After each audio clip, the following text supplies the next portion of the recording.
ఓం సర్వమంగళమాంగళ్యే శివే సర్వార్థసాధకే శరణ్యే త్రయంబకి గౌరీ నారాయణి నమస్తుతే. ఈరోజు మనము జరుగుతున్న పరిస్థితులు మూడో ప్రపంచ యుద్ధం.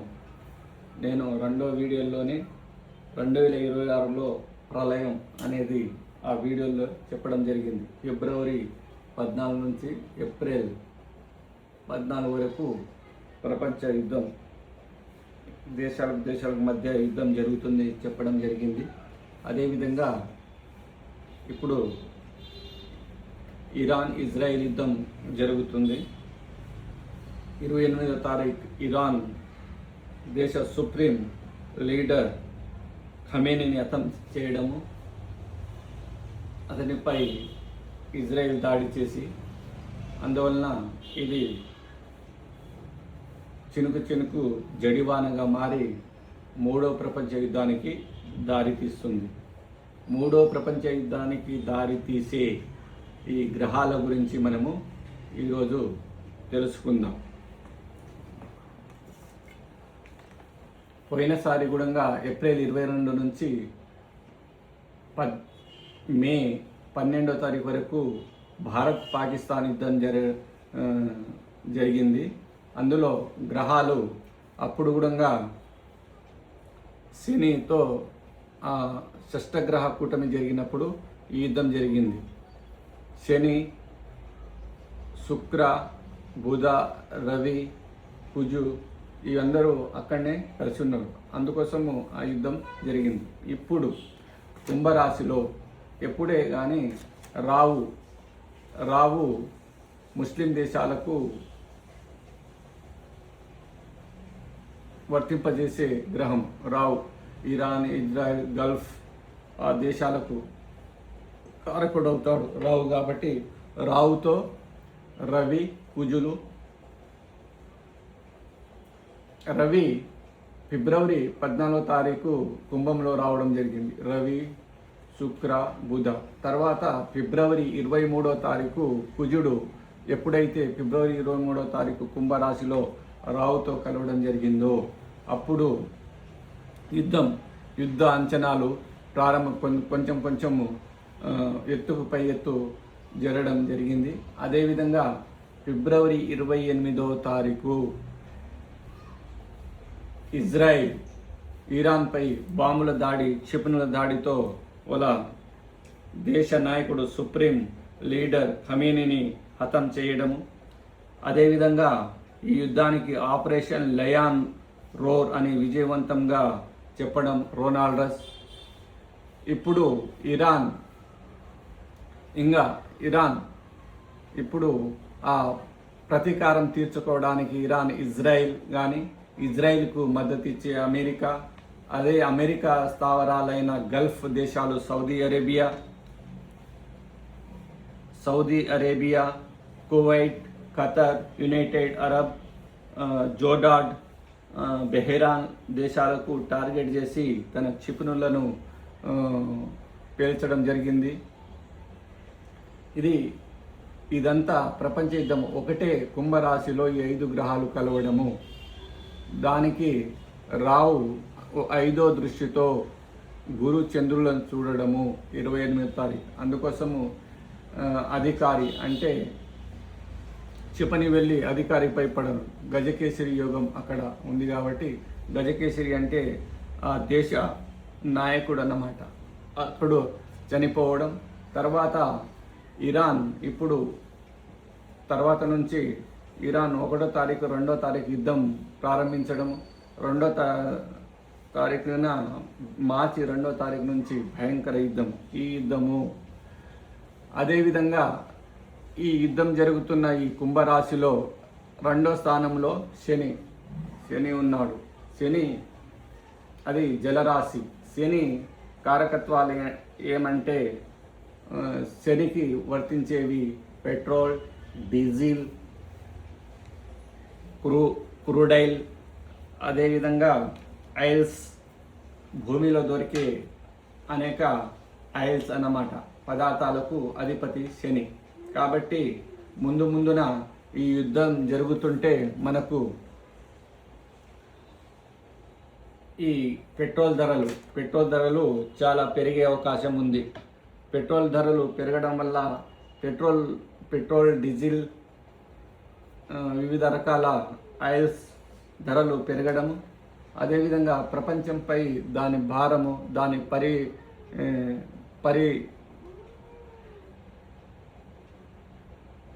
పరివర్తనలు చాలా మారుతూ ఉంటాయి అన్నమాట.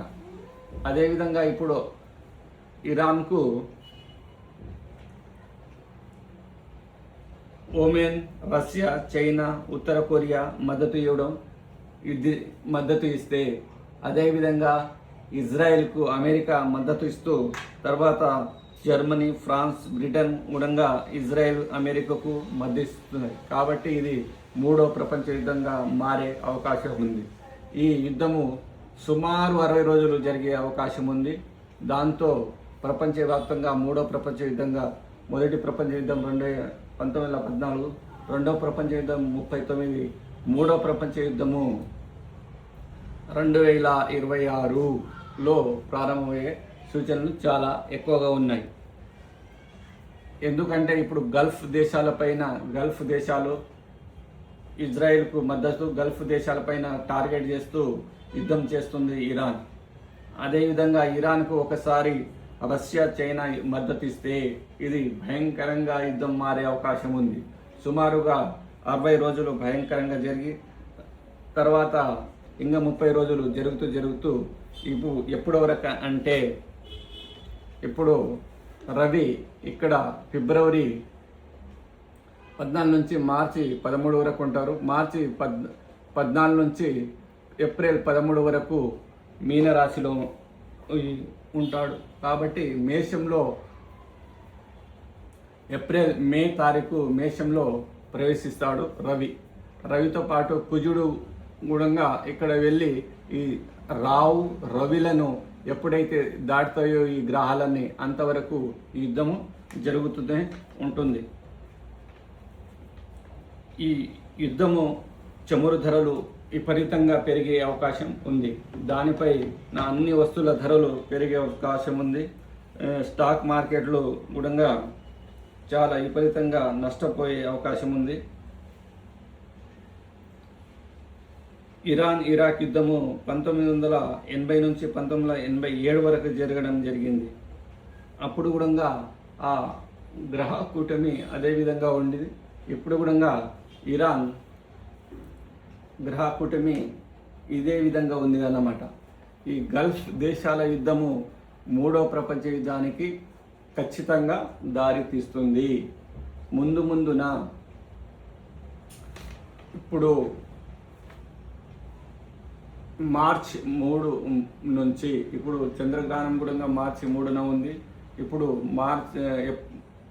ఫిబ్రవరి 17న సూర్యగ్రహణంతో అమాస రోజునే సూర్యగ్రహణం రావడం, దాంతో మొదలైంది. ఇంకా ఎక్కువ చంద్రగ్రహణం రావడం మార్చి 3న. దాంతో ఇంకా దేశాలు విపరీతమైన, అక్కడ ఆ దేశాల్లోనే చంద్రగ్రహణం వస్తుంది. కాబట్టి మార్చి 3 నుంచి మార్చి 14 వరకు చాలా విపరీతంగా యుద్ధం జరిగే అవకాశం ఉంది. దాంతోపాటు ఈ పెట్రోల్, డీజిల్ ట్యాంకుల పైన రావడం, అవి మనకు సరఫరా లేకుండా ఈ పెట్రోల్, డీజిల్ ధరలు విపరీతంగా పెరిగే అవకాశం కూడా ఉంది. ఈ రావు ప్రభావం ఈ మన భారతదేశం నుంచి కానీ, ఆంధ్రప్రదేశ్, తెలంగాణ నుంచి కానీ ఎవరైతే గల్ఫ్ దేశాల్లో ఫారెన్ కంట్రీలో ఉంటారో వాళ్ళందరూ రావు ప్రభావం వాళ్ళే రావు 7లో కానీ, 4లో కానీ, 12లో కానీ ఉన్నవాళ్ళు ఎక్కువ ఆ గల్ఫ్, సౌదీ అరేబియా, గల్ఫ్ దేశాల్లో వాళ్ళ జాతక కుండలో చూసినప్పుడు రావు తప్పకుండా 7లో కానీ, 4లో కానీ, 12లో కానీ ఉంటాడు. అవి ఉంటేనే గల్ఫ్ దేశాలకు వెళ్తారు జాతకంలో. కాబట్టి గల్ఫ్ దేశాలకు కారకత్వం వహించే గ్రహము రావు. కాబట్టి అక్కడ రావుతో కుజుడు, రవి కలవడం, ఈ యుద్ధం భయంకరంగా మారడం కాబట్టి రావుకు ఎప్పుడంటే కుజుడు రవి దాటిపోయి అక్కడ వెళ్తాయో అప్పటి వరకు ఈ యుద్ధము జరుగుతూనే ఉంటుంది. ఈ యుద్ధము చాలా భయంకరంగా, చాలా వినాశానికి దారి తీస్తుందన్నమాట.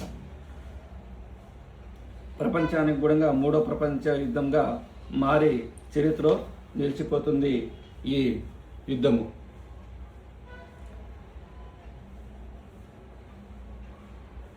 ఇరాన్కు ఒకసారి రష్యా, చైనా, ఉత్తర కొరియా మద్దతు ఇస్తే ఇది చాలా భయంకరమైన యుద్ధము. దాని ప్రభావము, ధరల ప్రభావము, తర్వాత క్రూడ్ ఆయిల్, తర్వాత డీజిల్, ఇవన్నీ మనకు దాని ప్రభావం మన భారతదేశం పైన కూడా చాలా పడుతుంది, ఆర్థిక భారం పడుతుంది. అదేవిధంగా ఇజ్రాయెల్కు అమెరికా ఎలాగో మద్దతు ఇస్తుంది, జర్మనీ, ఫ్రాన్స్, బ్రిటన్ కూడా మద్దతు ఇస్తే ఈ మూడో ప్రపంచ యుద్ధానికి భయంకరమైన యుద్ధంగా మారే అవకాశం ఉంది. అదేవిధంగా ఇరాను చాలా విరుచుకుపడుతుంది. ఈ గల్ఫ్ దేశాలైన కువైట్ పైన, సౌదీ అరేబియా పైన తమ అమెరికా స్థావరాలను కూల్చేస్తూ ఉంది. కాబట్టి ఈ యుద్ధము ఇంతతో ఆగదు. సుమారు 60 రోజులు ఉంటుంది ఈ యుద్ధం. తర్వాత 30 రోజులు స్లోగా అయి తర్వాత 90 రోజుల వరకు యుద్ధ ప్రభావం ఉంటుంది. ఇది చరిత్రలో నిలిచిపోయే యుద్ధం లాగా ఉంది. కాబట్టి దేశ ప్రజలందరూ దూర ప్రయాణాలు చేయకుండా ఉండాలి.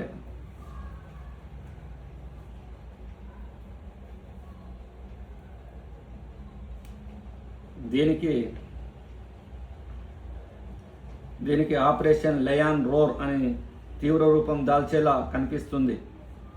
టెహ్రాన్పై క్షిపణి వర్షం కురిపించిన సుప్రీం లీడర్ను అయతుల్లా ఖాన్ మిఖాన్ని అంతమొందించడం, తర్వాత ఇరాన్ ప్రతీకారం తీర్చుకోవడానికి అరబ్ దేశాలైన పైన, అమెరికా స్థావరాలపైన, ఇజ్రాయెల్ చేస్తున్న యుద్ధాలపైన కూడా ఈ చేసే దాడులకు తర్వాత ఇవన్నీ కలిసి రెండు విడివిడి దేశాలుగా మారి ఇజ్రాయెల్కు మద్దతు ఇస్తున్న దేశాలు, ఇరాన్కు మద్దతు ఇస్తున్న దేశాలుగా విడిపోయి చాలా భయంకరంగా మారే యుద్ధంగా ఉంటుంది. కాబట్టి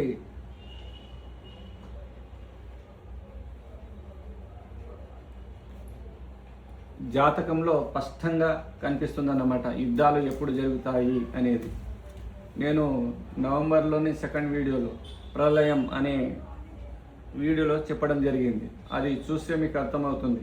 దానికి డేట్తో సహా చెప్పడం జరిగింది. ఫిబ్రవరి 14 తర్వాత, ఫిబ్రవరి 14 నుంచి ఏప్రిల్ 14 వరకు యుద్ధం జరుగుతుంది వివిధ దేశాల మధ్య అని చెప్పడం జరిగింది. అంటే అప్పుడే నేను చూడడం జరిగింది ఈ గ్రహాలు ఎక్కడెక్కడ ఎప్పుడు కలుస్తాయి, ఎప్పుడెప్పుడు ప్రళయం వస్తుంది, అదేవిధంగా జనాలపైన ఎప్పుడెప్పుడు మనకు ఏ గ్రహాలు, పాపగ్రహాలు, 3 పాపగ్రహాలు కలిస్తే మనకు నష్టము, ప్రళయము ఇలాంటి జరుగుతూ ఉంటాయి. 3 శుభగ్రహాలు కలిసినప్పుడు మంచి శుభము, ధనము, పదవి రావడం జరుగుతుంది. కాబట్టి ఇక్కడ రావు, రవి, కుజు 3 గ్రహాలు, అందుతో పాటు పాపరాశి, శని రాశి అయిన పాపరాశి, దానికి కేతు దృష్టి ఉంది. కాబట్టి అవి ఆ గ్రహాలతో పాటు ఆ రాశి ఎవరిది, పాపరాశ, శుభరాశ అనేది గురు రాశ, శని రాశ. మనకు రాసుల్లో గురు రాశులు, బుధ రాశులు, శుక్ర రాశులు 6 రాశులు మంచి రాశులు. అదేవిధంగా చంద్రరాశి, తర్వాత పాపరాశి, పరమ పాపరాశి అంటే శని, కుంభ, మకరం. అదేవిధంగా కుజునిది మేషము, తర్వాత వృశ్చికము, తర్వాత సింహరాశి కూడా అగ్నిరాశి. కాబట్టి అది కూడా చెడు రాశి. ఈ తర్వాత 7 శుభరాశులు ఉంటాయి. అక్కడ ఏ గ్రహాలు కలుస్తాయి, ఏ దృష్టి ఎక్కడ ఉన్నాయి అనేది తెలుసుకొని మనము జాతక విశ్లేషణ చేసేటప్పుడు మనకు ముందుగానే తెలిసిపోతుంది. యుద్ధము కానీ, ప్రళయం కానీ, తుఫాను కానీ ఎట్లా వస్తుందని చెప్పవచ్చు. మనకు చంద్రగ్రహణం కానీ, సూర్యగ్రహణం కానీ ఏ గ్రహాలతో కలిసి ఉంది, ఏ రాశిలో కలిసి ఉంది, అప్పుడు మనకు రాబోయే విపత్తుల గురించి తెలుసుకోవచ్చు. ఇప్పుడు చంద్రగ్రహణం మేషరాశిలో 3/3/2026లో మేషరాశిలో పుబ్బ నక్షత్రం 2వ పాదంలో జరుగుతుంది. కాబట్టి సింహరాశిలో, సింహం అంటే అగ్నితత్వ రాశి, అది పాపరాశి. కాబట్టి అక్కడి నుంచి 48 రోజులు చాలా భయంకరమైన ఇబ్బందులు జనాలపైన ఉంటుంది, జీవరాశులపైన. ఇలా మనము జాతకం ద్వారా ఏదైనా తెలుసుకోవచ్చు. జాతకం ద్వారా జ్యోతిష్యుడు కరెక్ట్ సిక్స్త్ సెన్స్, శాస్త్రీయమైన జ్యోతిష్యం నేర్చుకున్న వ్యక్తి చెప్తే అది కరెక్టుగా అవుతుందన్నమాట. ఇది గుర్తుపెట్టుకొని 60 నుంచి 90 రోజుల వరకు, 60 తీవ్ర రూపంగా ఎప్పుడంటే ఏప్రిల్ 14 వరకు చాలా విపరీతంగా యుద్ధం జరిగే అవకాశం ఉంది. ఈ మధ్యలో అంటే మార్చ్ 3 నుంచి మార్చి 14 వరకు విపరీతంగా జరిగి, అదేవిధంగా ఈ డీజిల్, పెట్రోల్, క్రూడ్ ఆయిల్ ధరలు విపరీతంగా పెరిగే అవకాశాలు ఉన్నాయి. కాబట్టి ఇది జ్యోతిష్యం అనేది శాస్త్రం. దీనికి మనకు శాస్త్రం అంటే జ్యోతి అంటే వెలుగు, ముందు ఏం జరగబోయేది, ముందు మనకు ఏ విపత్తు వస్తుంది, ముందు ఏ దేశాలతోనే విపత్తు వస్తుంది. అదేవిధంగా మన వ్యక్తిత్వాన్ని గురంగా ఒక వ్యక్తి జాతకం చూసినప్పుడు అతనికి ఏ దశల్లో అతనికి శుభం జరుగుతుంది, ఏ దశల్లో తనకు విపత్తు అంటే భయంకరమైన నష్టం జరుగుతుంది, ప్రాణహాని, జైలువాసము, ధన నష్టము ఎక్కడ జరుగుతుందని మనము చెప్పవచ్చు. ఇది జ్యోతిష్యం అంటే మూఢనమ్మకం కాదు, జ్యోతిష్యం అంటే శాస్త్రం. జ్యోతిష్యాన్ని ఎక్కడ తప్పు లేదు, జ్యోతిష్యం చెప్పే వాళ్ళదే తప్పు ఉంది. అందుకోసము మనం ఎప్పుడైనా జ్యోతిష్యం చెప్పించుకునే ముందు అతనికి గత వీడియోలు చూసి అవి జరిగినాయా లేదా అనేది చూసి మనం ఆ జ్యోతిష్యునికి మనము మన భవిష్యత్తు గురించి చెప్పించుకోవాలి. ఇంతటితో ఈ 3వ ప్రపంచ యుద్ధము గురించి ముగిస్తున్నాను. ఈ 3వ ప్రపంచ యుద్ధం చరిత్రలో నిలిచిపోతుంది.